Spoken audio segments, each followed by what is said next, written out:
இயேசு கிறிஸ்துவின் நாமத்தினால் அழைக்கப்பட்ட சகோதர சகோதரிகள் அனைவருக்கும் மாலை வணக்கத்தை தெரிவித்துக் கொண்டு இன்றைக்கான காணொளிக்கு நம்ம போலாங்கோ. இன்றைக்கு நம்ம பார்க்க போகின்ற தலைப்பு என்னவென்றால், பணத்தை பற்றி பைபிள் சொல்லும் 8 விஷயங்கள். 8 things Bible says about money. பணம்ன்றது மிக அவசியமான ஒன்று தாங்க. இப்ப இருக்கிற காலகட்டத்துல தினசரி தேவைகளை நம்ம சந்திக்கணும்னா, புது விஷயங்களை நம்ம செய்யணும்னா எல்லாத்துக்குமே பணம் தேவையா இருக்குது இல்லைங்களா? ஆனால் ஒரு விஷயம் நமக்கு நல்லா தெரியணுங்க இல்லைங்களா? பணம் எந்த அளவுக்கு நம்மளுக்கு இம்பார்ட்டன்ட் இல்லைங்களா? பணத்தை நம்ம எப்படி பார்க்கணும்? தேவன் வேதத்துல நம்மளுக்கு இதுக்கான அறிவை கொடுக்குறாருங்க. நம்ம ஆழமா வேதத்தை வாசிக்கும் பொழுது பணத்தை நம்ம எப்படி அணுகணும் அப்படின்றத நம்ம கத்துக்கலாம். இதுக்காக நம்ம செப்பரேட்டா ஒரு புக் வாங்கி படிக்கணும்ட்டெல்லாம் இல்லைங்க. பைபிள்லயே தெளிவா நம்மளுக்கு தேவன் அந்த அறிவை தராருங்க. இதை தெரியாததுனால தான் பணத்து பின்னாடியே ஜனங்கள் இன்னைக்கு போறாங்க. மெட்டீரியலிஸ்டிக்கா ஆயிட்டு இருக்கிறாங்க. இவன் தான் கிறிஸ்டியனா இருந்தா கூட பணத்துக்கு தான் ரொம்ப ரொம்ப இம்பார்ட்டன்ட் கொடுக்குறாங்க. பணத்தை வச்சுதான் ஒரு மனிதனுக்கு மரியாதையே இந்த சொசைட்டில கிடைக்குது. ஆனா தேவனுடைய பிள்ளைகளா இருக்கிற நம்ம பணத்தை எப்படி பார்க்கணும், பணத்தை எப்படி யூஸ் பண்ணணும், அது எல்லாமே இந்த காணொளியில சுருக்கமா நம்ம முதலாவது விஷயம் என்னன்னு பார்க்கும் பொழுது, பணம்ன்றது தீமை அல்லங்க.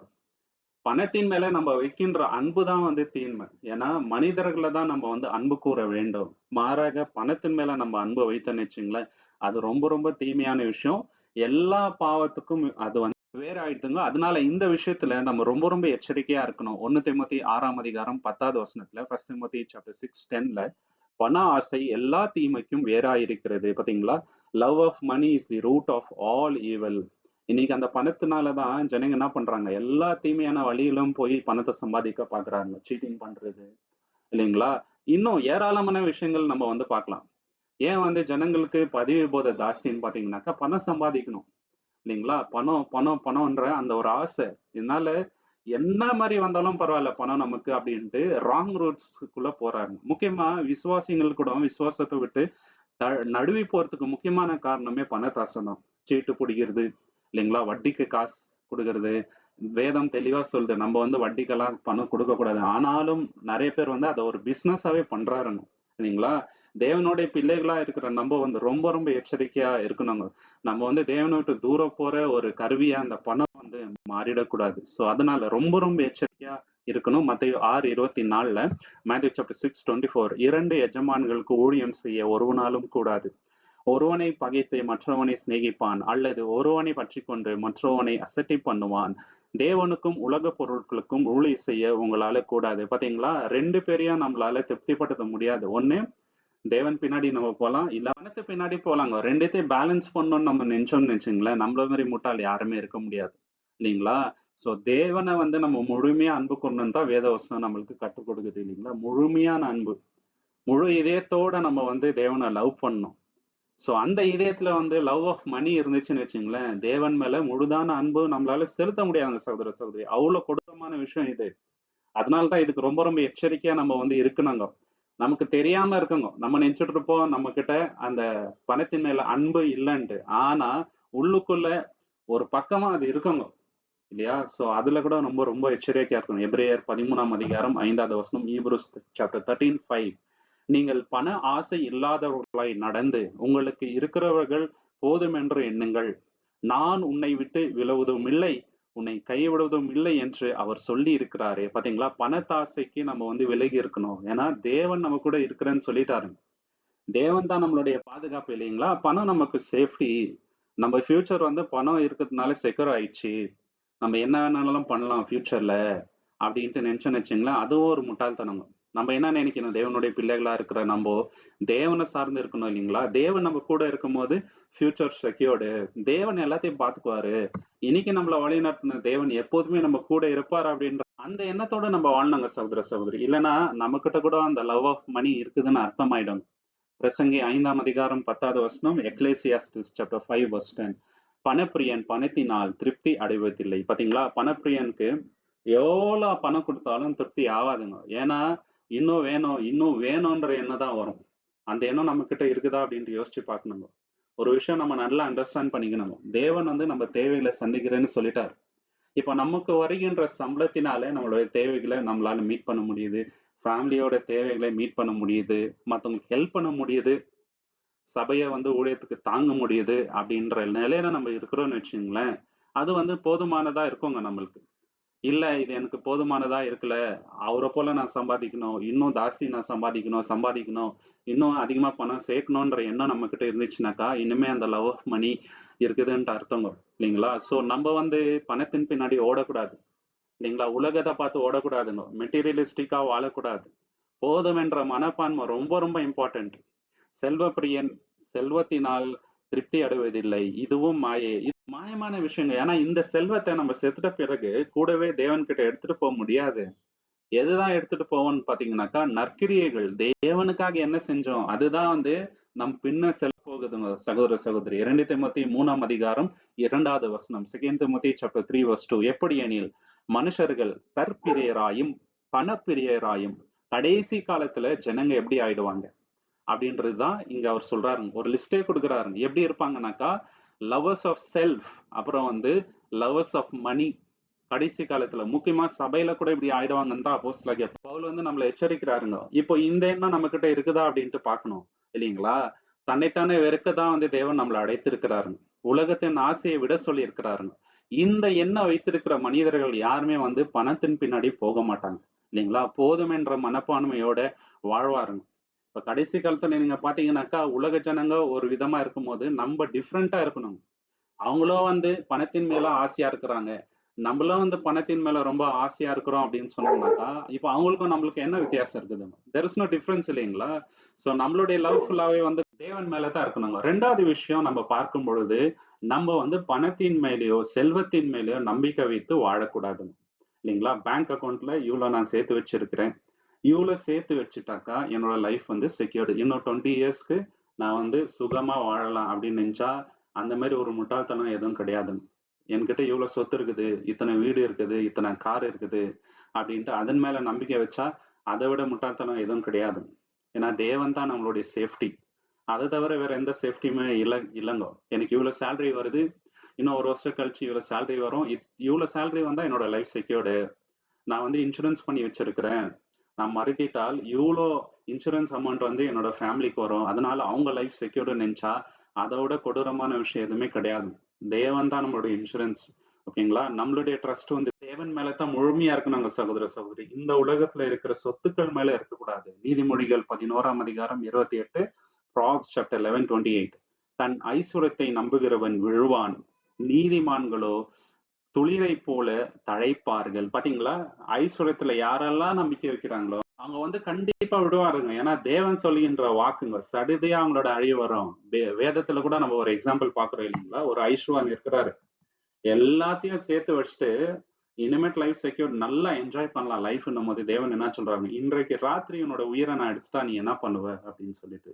அந்த அளவுக்கு முட்டாள்தனமான லைஃப் நம்ம வந்து வாழ கூடாதுங்க. தேவனை மட்டுமே சார்ந்து நம்ம வாழணுங்க. 100% ட்ரஸ்ட் எதன் மேல வைக்கணும்? தேவன் மேல நம்ம வைக்கணுங்க. தேவன் பார்த்துக்குவாரு. இம்மட்டும் காத்த தேவன் இனிமேலும் வழிநடத்த வல்லவராய் இருக்கின்றார். நான் எதை குறித்து கவலைப்படுவேன்? தேவன் என் கூட இருக்கிறாரு. எனக்கு ஒத்தாசை பரலோகத்துல இருந்து வரும். நான் கவலைப்பட மாட்டேன்ற உறுதியான ஒரு மனப்பான்மை நம்ம கிட்ட இருக்கணுங்க. சங்கீதம் 52ஆம் அதிகாரம் 7, 8 வசனங்கள். சாம் 52, 7 and 8. இதோ தேவனை தன் பலனாக எண்ணாமல் தன் செல்வ பெருக்கத்தை நம்பி தன் தீவினையில் பலத்து கொண்ட மனுஷன் இவன்தான் என்பார்கள். நானோ தேவனுடைய ஆலயத்தில் பச்சையான ஒலிவ மரத்தை போல் இருக்கின்றேன். தேவனுடைய கிருபையை என்றென்றைக்கும் நம்பி இருக்கின்றேன். பாத்தீங்களா? யார் யாரையோ எதேதோ நம்புறாருங்க. இல்லைங்களா? ஆனா நான் யாரை நம்புறேன்? தேவனை நம்புறேன். தேவன் மேலதான் நான் முழு நம்பிக்கையை வச்சிருக்கின்றேன். என்னோட பலத்துல என்னோட நம்பிக்கை இல்ல, என்னோட சொத்துக்கள் மேல நம்பிக்கை இல்ல அப்படின்னு சொல்றாருங்க. என்ன அருமையான வசனம் பாத்தீங்களா? இன்னொரு எச்சரிப்பு புதிய ஏற்பாடுல அப்போஸ்தலனாகிய பவுல் கொடுக்கிறாருங்க. 1 தீமோத்தேயு 6ஆம் அதிகாரம் 17ல இருந்து 19 வரைக்கும் நம்ம பார்க்கும் பொழுது, 1 தீமோத்தேயு சாப்டர் 6, 17 to 19. இவ்வுலகத்திலே ஐஸ்வர்யம் உள்ளவர்கள் இருமாப்பான சிந்தை உள்ளவர்களாய் இராமலும் நிலையற்ற ஐஸ்வர்யத்தின் மேல் நம்பிக்கை வையாமல். பாத்தீங்களா? இந்த உலகத்துல பணக்காரங்களா இருக்கிறாங்க இல்லைங்களா?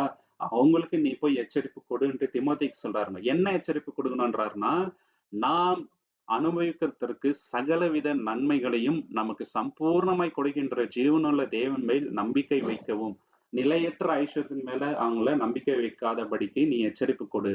தேவன் மேல மட்டுமே அவங்களோட நம்பிக்கை இருக்கட்டும். ஏன்னா தேவன் சம்பூர்ணமா கொடுக்குவாரு. இல்லைங்களா? அதுலதான் வந்து இட்டர்னலா சந்தோஷம் இருக்கும். இதுல வந்து நிலையற்ற சந்தோஷம் தான். அதன் மேல நம்பிக்கை வைக்காதீங்கன்றாரு. நன்மை செய்யவும், நற்கிரியைகளில் ஐஸ்வர்யமுள்ளவராகவும், தாராளமாய் கொடுக்கிறவர்களாகவும், உதார குணம் உள்ளவர்களாகவும், நித்திய ஜீவனை பற்றுக்கொள்ளும்படி வருங்காலத்திற்காக தங்களுக்கு நல்ல ஆதாரத்தை பொக்கிஷமாக வைக்கவும் அவர்களுக்கு கட்டளையிடு. பாத்தீங்களா? மாறாக என்ன பண்ணணுன்றாருனாக்கா, நன்மை செய்கிறதுல நம்ம எப்படி இருக்கணும்ங்க? ஐஸ்வர்யவானா இருக்கணும். இல்லைங்களா? எல்லாருக்கும் உதவி செய்யறது, வருங்காலத்துக்கு நல்ல பொக்கிஷத்தை வந்து சேர்க்க சொல்றாரு. இப்படிப்பட்டவங்களா தான் இருக்க சொல்றாரு. சரிங்களா? நிலையற்ற ஐஸ்வர்யத்தின் மேல நம்பிக்கை வச்சா நம்ம லைஃப் வேஸ்ட் தாங்க. டிஸ்ட்ரக்ஷனுக்குள்ள தான் நம்மளோட லைஃப் போகும். தேவனுக்கு பிரியமான வாழ்க்கை வாழ முடியாது.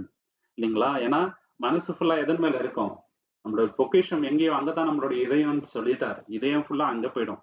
அப்புறம் எங்க தேவனுக்கு வந்து கடைசி இடம் தான் கொடுக்க வேண்டியதா இருக்கும். சங்கீதம் 62:10, சாம் 62:10ல கொடுமையை நம்பாதிருங்கள், கொள்ளையினால் பெருமை பாராட்டாதிருங்கள், ஐஸ்வர்யம் விருத்தியானால் இதயத்தை அதன் மேல் வைக்காதீங்கள். பாத்தீங்களா? இது கூட ஒரு டெஸ்ட் தாங்க.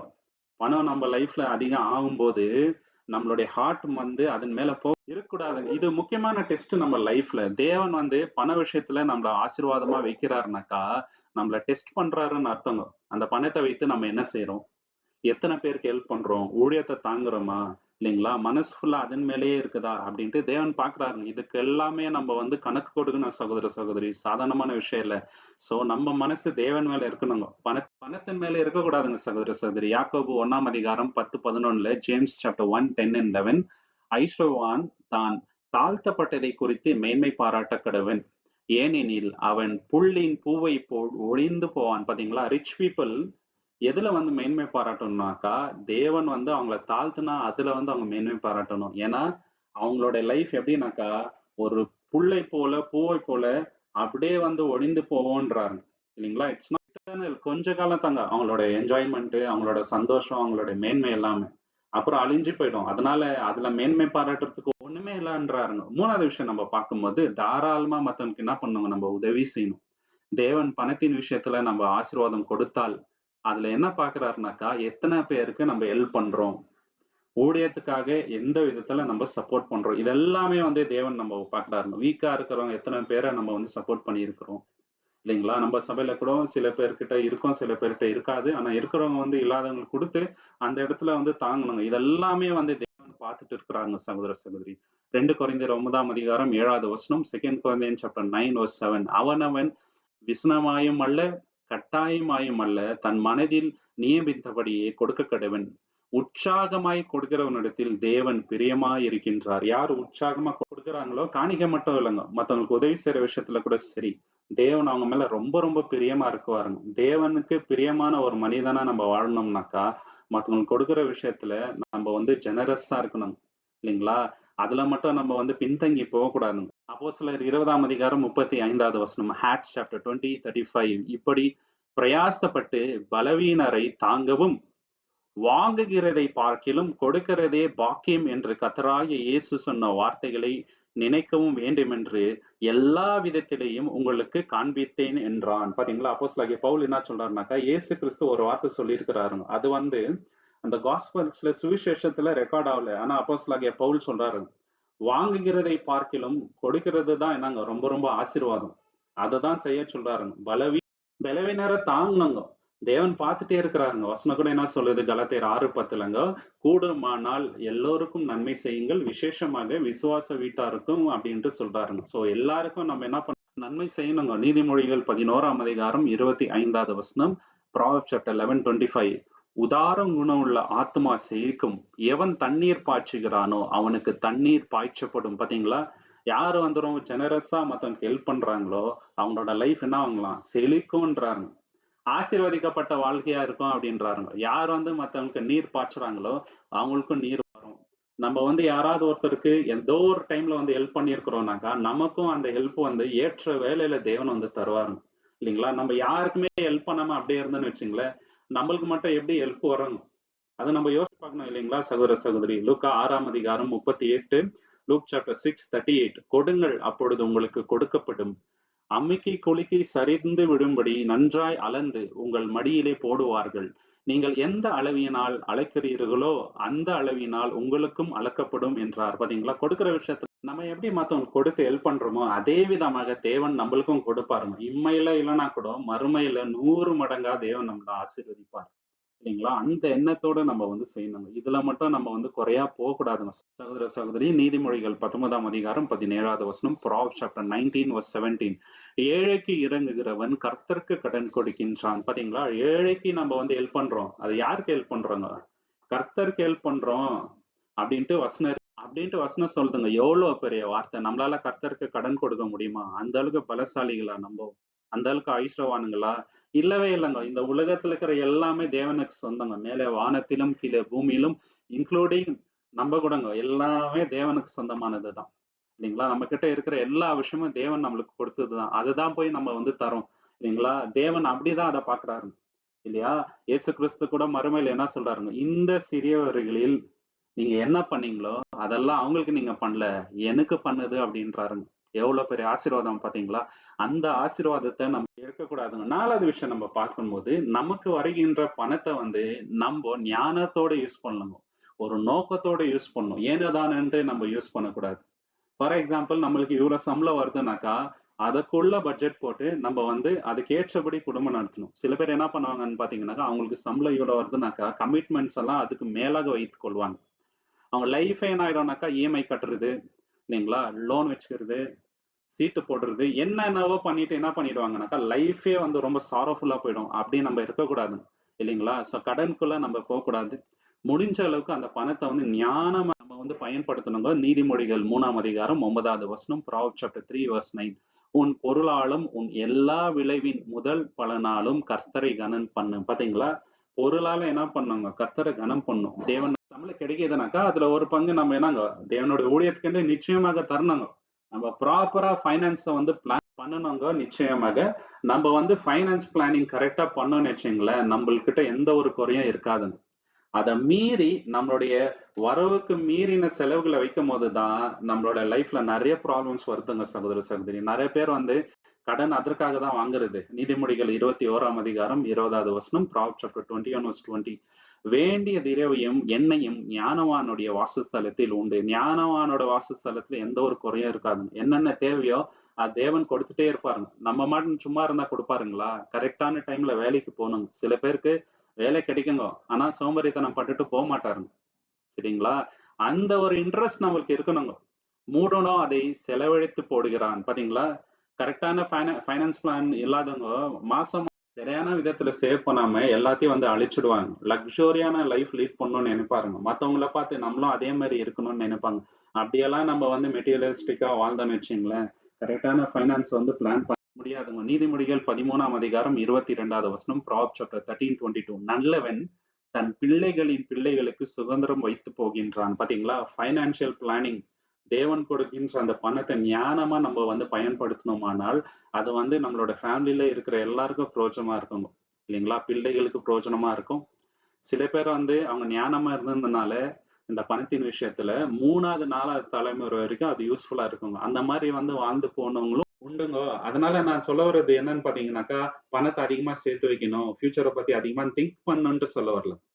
சொல்ல வந்த பாயிண்ட் என்னன்னாக்கா, தேவன் இன்னைக்கு ஒரு வேலை நமக்கு கொடுத்திருக்கின்றார். அதனால நமக்கு ஒரு ஊதியம் வருது.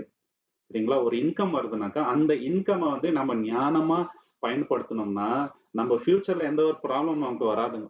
இல்லைங்களா? அதை விட்டுட்டு தேவன் கொடுக்கிற எல்லா வரவையும் இம்மீடியட்டா அப்படியே செலவு பண்ணிட்டே போனோம்னு வச்சுங்களேன், அதுக்கப்புறம் புலம்ப வேண்டியதா இருக்கும்.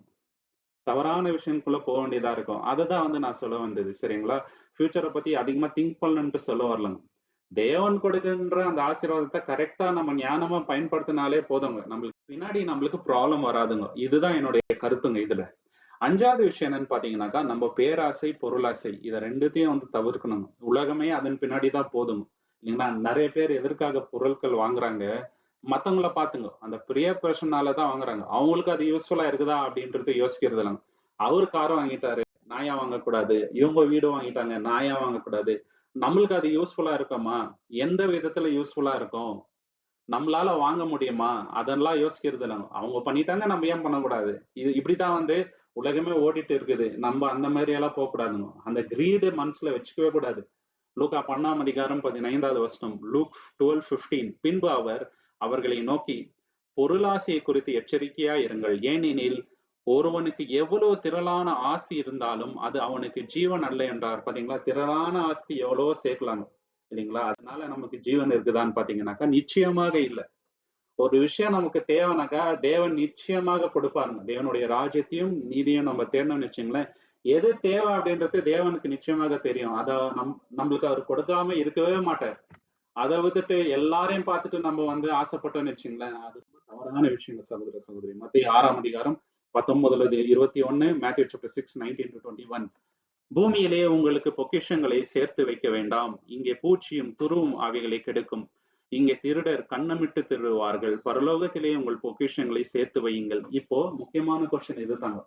பரலோகத்துல எவ்வளவு பொக்கிஷம் நம்ம சேர்த்து வச்சிருக்கிறோம்? இங்க நம்மளுக்கு வீடு இருக்கலாம், பேங்க்ல வந்து பேலன்ஸ் அதிகமா இருக்கலாம், கார் இருக்கலாம், பைக் இருக்கலாம், நகைகள் இருக்கலாம், இன்னும் ஏராளமான விஷயங்கள் நம்மளுக்கு வந்து இருக்கலாங்க. ஆனா பரலோகத்துல எவ்வளவு பொக்கிஷத்தை சேர்த்து வைத்திருக்கின்றோம்? Most important question. இயேசுவே வந்து ஃபர்ஸ்ட் நம்ம கிட்ட அதை தாங்க பாப்பாரு.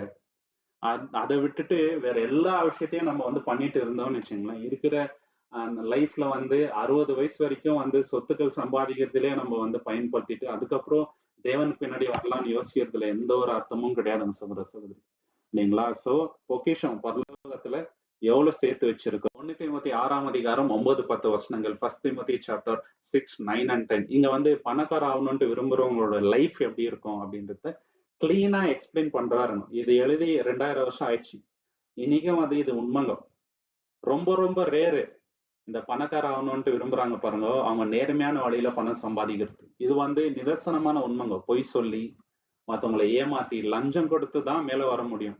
அப்படி இருக்குதுங்க சொசைட்டி. அவங்களுக்கு அந்த பணம் எப்படி வருதுன்றதெல்லாம் கவலையே இல்லை. பணக்கார ஆகணுமா, மத்தவங்க முன்னாடி நம்ம வந்து பெருமையா இருக்கிறோமா, இதுதான் வந்து அவங்க மைண்ட்ல இருக்குது. ஐஸ்வர்வான்களாக விரும்புகிறவர்கள் சோதனையிலும் கண்ணியிலும் மனுஷரை கேட்டிலும் அழிவிலும் அமிழ்த்திருக்கின்ற மதியேடிலும் சேதுவுமான பலவித இச்சையிலும் விழுவார்கள். பாத்தீங்களா? இந்த மாதிரி பலவித இச்சையில விழுந்து ரொம்ப அருவருப்பான காரியங்களை செய்து போயிடறாங்க. இன்னைக்கு பணக்காரா இருக்கிறவங்க எல்லாருமே அவ்வளவுதான். பில்கேட்ஸ கூட ஒரு எக்ஸாம்பிள் நம்ம எடுத்துக்கலாங்க. சரிங்களா? அவர் வந்து உலகத்துல ரொம்ப பெரிய பணக்காரா இருந்தா கூட ரொம்ப ரொம்ப அருவருப்பான காரியங்களை வந்து செய்தாருங்க. இது மீடியால வந்து தெரிஞ்சிச்சுங்க. கோவிட் வந்துச்சு இல்லைங்களா? அப்போ அவருடைய வேக்சினேஷன் சேல் ஆகணும்ட்டு அவர் ஏராளமான தவறான காரியங்கள் பண்ணியிருக்கிறாருங்க. இதெல்லாமே வந்து டாக்குமெண்டடா வெளியே வந்துடுச்சு. இந்த மாதிரி ஒருத்தரும் ஒரு ஒரு விதமான அருவருப்பான காரியங்களை செய்யறாருங்க. இதுக்கெல்லாம் மூல காரணம் என்னன்னாக்கா பணத்தாசை. கொலோசியர் 3ஆம் அதிகாரம் 5வது வசனம். Colossian chapter 3:5. ஆகையால் விபச்சாரம், அசுத்தம், மோகம், துர்ரிச்சை, விக்கிர ஆராதனையான பொருளாசை. பாத்தீங்களா? பொருளாசைன்றது விக்கிர ஆராதனை. தேவனுடைய ஸ்தானத்தை யாருக்கு நம்ம கொடுக்குறோம்? பணத்துக்கு கொடுக்குறோம். அதனால அதை விட்டு நம்ம விலகணும் இல்லைங்களா? தேவனுக்கு தான் இந்த இதயத்தை நம்ம கொடுக்கணும். அந்த இடத்துல பொருளாசையை வைக்க கூடாதுங்க சகோதர சகோதரி. லூக்கா 8ஆம் அதிகாரம் 14வது வசனத்துல இந்த பொருளாசை பணத்தாசை இருக்கிறவங்க எப்படிப்பட்டவங்கனாக்கா முள்ளுள்ள இடைகளில் விதைக்கப்பட்டோர். அவங்க வந்து அப்படிதாங்க இல்லைங்களா? அவங்க வந்து ஆவிக்குரிய விஷயத்துல வளர முடியாது. ஏன் தெரியுங்களா? உலக ஐஸ்வர்யத்தின் மயக்கம் அவங்க கிட்ட இருக்குதுங்க. அததான் இங்க இயேசு சொல்றாரு. முள்ளுள்ள இடங்களில் விதைக்கப்பட்டவர்கள் வசனத்தை கேட்கிறவர்களாய் இருக்கிறார்கள். கேட்ட உடனே போய் பிரபஞ்சத்திற்குரிய கவலைகளினாலும் ஐஸ்வர்யத்தினாலும் சிற்றின்பத்தினாலும் நெருக்கப்பட்டு பலன் கொடாமல் போகிறார்கள். பாத்தீங்களா? அவங்களால பலன் கொடுக்க முடியறது இல்லை. ஏன் தெரியுங்களா? அந்த உலக ஐஸ்வர்யத்தின் கவலை, பணம் சம்பாதிக்கணும், மேல வரணும், லக்ஸரியா வாழணும், இதுதான் அவங்களுக்கு குறிக்கோளா இருக்குதே தவிர தேவனை பிரியப்படுத்தணும், தேவனுக்காக இதெல்லாம் விட்டு கொடுக்கணும்ன்ற எண்ணம் நிச்சயமாக வராது. யாருக்கெல்லாம் வந்து பணத்தின் ஆசை இருக்குதோ அவங்களுக்கு நான் சொல்றேன். அந்த எண்ணத்துல இருக்கிறவங்க வந்து தேவனுக்கு பிரியமான வாழ்க்கை வாழ முடியாது. எதுவுமே விட்டு கொடுக்க முடியாதுங்க. 1 தீமோத்தேயு 6ஆம் அதிகாரம் 6-8. 1 தீமோத்தேயு சாப்டர் 6, 6-8. போதும் என்கிற மனதுடனே கூடிய தேவ பக்தியும் மிகுந்த ஆதாயம். எது மிகுந்த ஆதாயம்?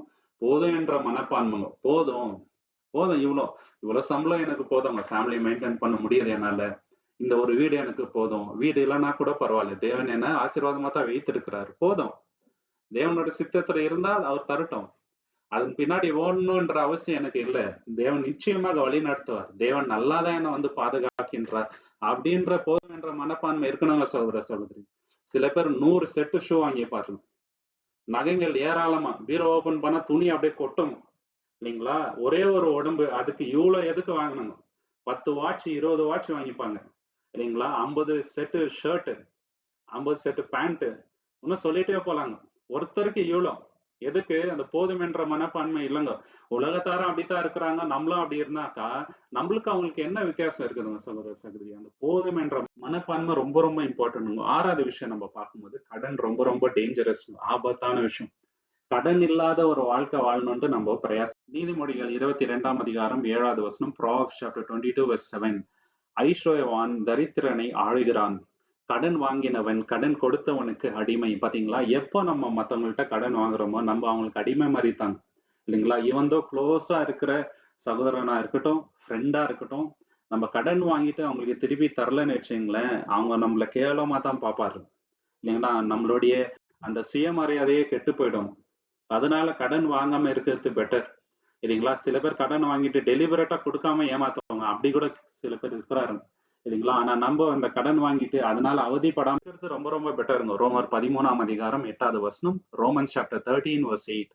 ஒருவரிடத்தில் ஒருவர் அன்பு கூறுகின்ற கடனே அல்லாமல் மற்றொன்றிலும் ஒருவனுக்கும் கடன்படாதிருங்கள். பாத்தீங்களா? நம்ம அன்பு கூறுகின்ற அந்த கடன் மட்டும் தான் நம்ம கிட்ட இருக்கணுமே தவிர வேற கடன் இருக்கக்கூடாதுங்க. கடன்னால எவ்வளவு பேரோட அன்பு முறியுது. எவ்வளவு நாள் ஃப்ரெண்டா இருந்திருப்பாங்க, அந்த கடன்னால 2 பேர் பிரிஞ்சிருவாருங்க. பேசாத நிலைமை ஆயிடுங்க. சமாதானம் இருக்காதுங்க லைஃப்ல. கடைசி வரைக்கும் வந்து நிம்மதியா தூங்க முடியாதுங்க. முக்கியமா நிறைய பேர் வந்து சூசைட் பண்ற லெவல் கூட போயிடுறாங்க கடன்னால. அதனால கடன் இல்லாம இருப்பது ரொம்ப ரொம்ப நல்லது. நிறைய பேர் பண்ற தப்பு என்னன்னு பாத்தீங்கன்னாக்கா, அவங்களால திருப்பி தர முடியாதுங்க. அந்த அளவுக்கு சோர்ஸ் இருக்காது. ஆனாலும் கடன் வாங்குவாங்க.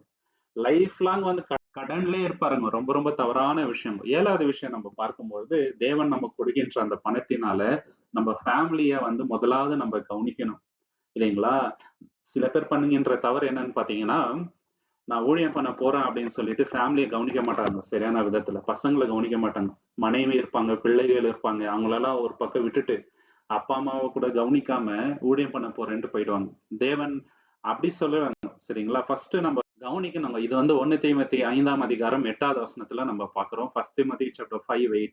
ஒருவன் தன் சொந்த ஜனங்களையும் விசேஷமாக தன் வீட்டாரையும் விசாரியாமல் போனால் அவன் விசுவாசத்தை மறுதலித்தவனும் அவ்விசுவாசியிலும் கெட்டவனாய் இருப்பான். பாத்தீங்களா? அவ்விசுவாசியோட கெட்டவன் யாருனாக்கா, குடும்பத்தை கவனிக்காம இருக்கிறவங்க, சரிங்களா? ஃபர்ஸ்ட் நம்ம வந்து குடும்பத்தை கவனிக்கணுங்க. இது தேவன் நம்மளுக்கு கொடுத்திருக்க ரெஸ்பான்சிபிலிட்டிங்க. இது ஒரு பொறுப்பு. இந்த பொறுப்பை நம்ம வந்து விட்டுட்டு வர மாதிரி இல்ல. 2 தெசலோனிக்கர் 3ஆம் அதிகாரம் 10ல இருந்து 12 நம்ம பார்க்கும்போது, வேலை செய்யாம சாப்பிடக்கூடாது அப்படின்றாருங்கோ, சோம்பேறித்தனமா இருக்கக்கூடாது அப்படின்றாருங்கோ. வேலைக்கு போனாதான் நம்மளுக்கு பணம் கிடைக்கும், அதை வச்சுதான் வந்து சாப்பிட முடியும், இல்லைங்களா? ஒரு வயசு வரைக்கும் தான் வந்து மத்தவங்களை சார்ந்து நம்ம வாழணுங்க.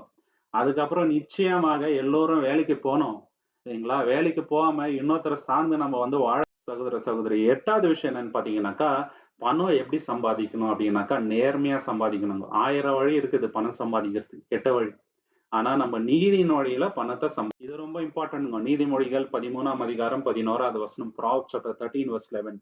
வஞ்சனையால் தேடின பொருள் குறைந்து போகும். பாத்தீங்களா? வஞ்சனையால் தேடுகின்ற பொருள். இனி கிறிஸ்டியனா இருப்பாங்க, வட்டி கொடுவாங்க, இல்லைங்களா? மத்தவங்க பணத்தின் மேல ஆசை வைப்பாருங்க. தவறு செய்து வந்து பணத்தை சம்பாதிப்பாங்க. இந்த மாதிரி ஏராளமான வழிகள்ல வந்து பணம் சம்பாதிக்கிறவங்க உண்டு. ஆனா அதெல்லாம் என்ன சொல்றாருங்க தேவன், குறைந்து போ அப்படின்றாரு.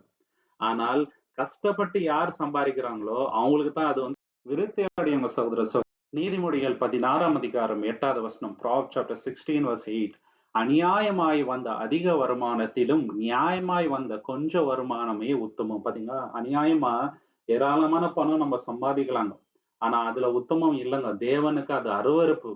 ஆனா நியாயமா கொஞ்சம் சம்பாதிச்சா கூட தேவன் அதுல ரொம்ப ரொம்ப பிரியப்படுவாருங்க. உலகத்தார் வந்து நம்மள கேவலமா பேசலாம். பொழிக தெரியாத மனுஷயா இவரு, இந்த காலத்துல போய் நீதி நேர்மை நான் உண்மையில தான் சம்பாதிக்குவேன்னு சொல்லிட்டு இருக்கிறாரு. இந்த மாதிரி எல்லாம் இருந்தா நிச்சயமா பொழிக்க முடியாதுன்னு சொல்லிட்டு கேவலப்படுத்துவாங்க. ஆனா தேவன் நம்ம மேல பிரியமா இருக்குவாருங்க. நீதிமொழிகள் 11:1. கள்ளத்தராசு கர்த்தருக்கு அருவருப்பானது. பாத்தீங்களா? கள்ளத்தராசு யூஸ் பண்ணி ஜனங்களை ஏமாத்துறாருங்க. அதன் வழியா சம்பாதிக்கிறாங்க. ஆனா தேவனுக்கு அது அருவருப்பு. நீதியான தராசு தான் தேவனுக்கு பிரியமானதுங்க சகோதர சகோதரி. லேவியாகமம் 19:13, லெவிட்டிகஸ் சாப்டர் 19:13. பிறனை ஒடுக்காமலும் கொள்ளையிடாமலும் இருப்பாயாக. கூலிக்காரனுடைய கூலி விடிய காலம் மட்டும் உன்னிடத்தில் இருக்கலாகாது. பாத்தீங்களா? ஒரு கூலி வேலை செய்யறவங்க அன்னைக்கே அவங்களுடைய வேஜ வந்து கொடுத்துடணும். அவங்கள வந்து வெயிட் பண்ண வைக்க கூடாது.